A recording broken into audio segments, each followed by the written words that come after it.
को लेकर कांग्रेस तमाम आरोप लगा रही है कि बहुत करीबी लोगों को उसमें भर्ती कराया गया है। आप विधानसभा अध्यक्ष थे उस पर, क्या आप कहेंगे उस पर? देखिए, जो भी नियुक्ति वहाँ पे की गई, एक तो ये स्पष्ट कर दूं कि वो एक टेम्परेरी अरेंजमेंट है, दूसरा वो नियमानुसार हुई है। अब उसमें अपनों की पराये की ये बात मेरी समझ में क्यों कह रहे हैं। यदि मान लिया कोई व्यक्ति नियमानुसार उस परिधि में आ रहा है तो उसको नियुक्त किया गया है, लेकिन विज्ञप्ति नहीं निकाली गई और जितने भी लोग हैं आपके कई मंत्रियों के पीआरओ हैं उसमें आपको एक जानकारी दे दूं, ये पहली बार हुआ ऐसा नहीं है। आज से पहले भी हुआ, 2002 से विधानसभा गठित है तब से लेकर आज तक हुआ है, पहली बात।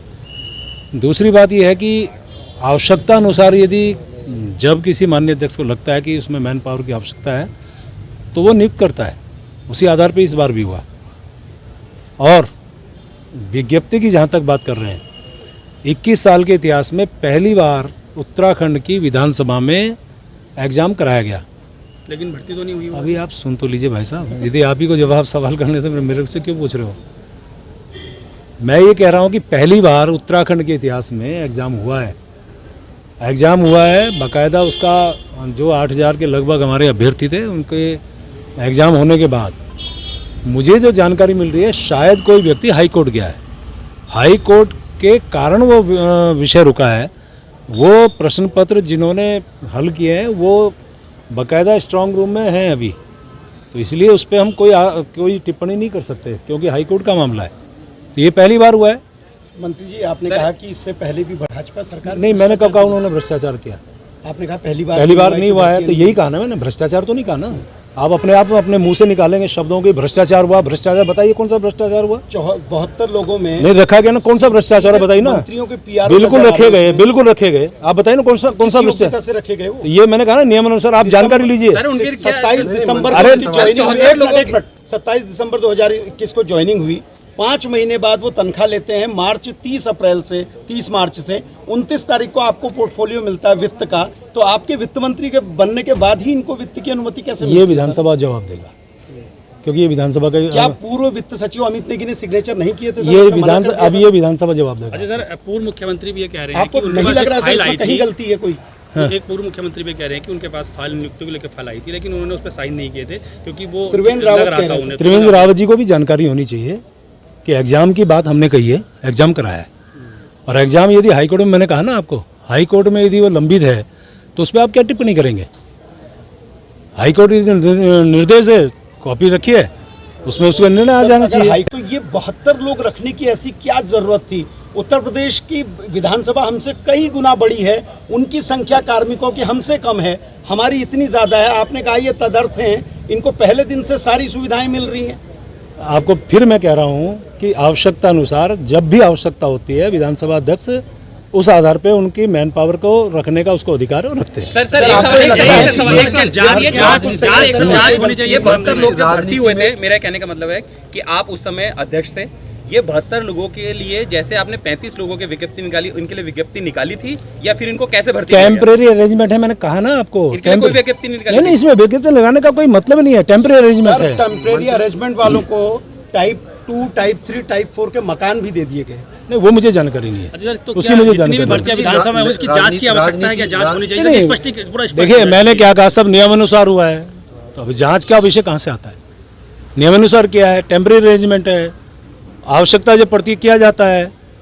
हमारे यहाँ गैरसैंण को ग्रीष्मकालीन राजधानी घोषित किया गया, यदि वहाँ मैन पावर की आवश्यकता है तो क्या करेंगे? हम एग्जाम का वेट करेंगे, आवश्यकता पड़ेगी करेंगे ना। अधिकांश लोग वहाँ पे हैं। सर, उसमें ये भी कहा जा रहा है कि आपके पीआरओ और आपके भी कई करीबी लोगों के संबंधी। अरे भाई, मैंने ये नहीं कहा कि कोई नहीं है ना, लेकिन सब नियमानुसार हुआ है बस। मंत्री जी, सचिव की नियुक्ति आपको गलत नहीं लगती है? 1 साल में 3 प्रमोशन मिल जाते हैं। जो नवंबर 2021 तक वो डिप्टी सेक्रेटरी थे शोध के, ठीक है। दिसंबर में वो एडिशनल भी हो ठीक है, शिथिलता अधिकार है अध्यक्ष विधानसभा को, शिथिलता का अधिकार के नाते उनको दिया है। फाइनेंस कंट्रोलर क्यों नहीं रखा सर जब शासन ने भेजा था? वो विधानसभा से पूछिए। मंत्री जी, राजनीति में सुनिए तो, राजनीति में नैतिकता एक बड़ी चीज होती है। ऐसी नैतिकता आपको लगता है कि मंत्री हो या उनकी जगह सीधे रूप से आप लोग भर्ती करते हैं, स्वच्छ रूप से भर्ती भैया मैंने फिर कहा नियमानुसार भर्ती हुई है, तो बार बार एक ही सवाल का जवाब क्या है? का समर्थन करेंगे आप? ये कांग्रेस के जमाने की भर्तियां भी खोल दी जाए सब और ये नियमानुसार भर्ती हुई है और निश्चित रूप से नियमानुसार भर्ती हुई है, नियमानुसार भर्ती हुई है, नियमानुसार भर्ती हुई है। नियमानुसार ये है ना कि यदि आपको आवश्यकता पड़ती है तो आप उनको अपने तरीके से जो उसकी योग्यता उसके आधार पर निकालने की जरूरत पड़ती है। विज्ञप्ति निकाली है, जिसका एग्जाम कराया गया है वो तो भर्ती हुए नहीं तो वो एग्जाम हाई कोर्ट में लंबित है ना। कहाँ से भर्ती हुए सर? भर्ती मैंने कहा ना टेम्पररी अरेंजमेंट, मतलब मेरे अरेंजमेंट नहीं है वो अलग विषय है।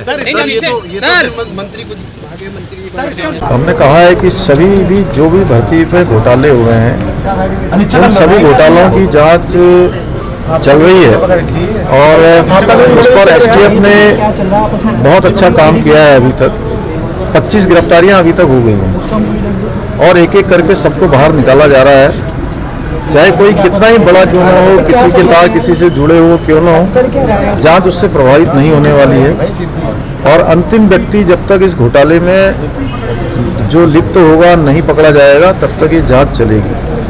और जिस संस्थाओं में भी जहां भी गड़बड़ी हुई है और उन सभी संस्थाओं पर जांच चल रही है। कल आपने देखा होगा पुलिस भर्ती में जो हुआ था 15-16 की जो भर्ती में, उसकी जांच भी विजिलेंस को दे दी है। जहाँ जैसी हमारे को ज़रूरत पड़ेगी और हमारा एक ही उद्देश्य है कि हमारे नौजवानों के लिए, युवाओं के लिए और हमारे बेटे बेटियों को आने वाले समय में जो भी वो एग्ज़ाम दें वो इस विश्वास के साथ एग्ज़ाम में जाएंगे कि वो अगर उसमें उनके अंदर योग्यता होगी, क्षमता होगी तो कोई शक्ति उनको रोक नहीं पाएगी। इस घटना की पुनरावृत्ति न हो, इस प्रकार की घटनाएं न हो, इसलिए इस पर कड़ा रुख और जो लोग इसमें लिप्त हैं उनके खिलाफ जो है गुंडा एक्ट, गैंगस्टर और उससे अन्य भी जो धाराएं हो सकती हैं उन सभी धाराओं पर कार्रवाई करेंगे।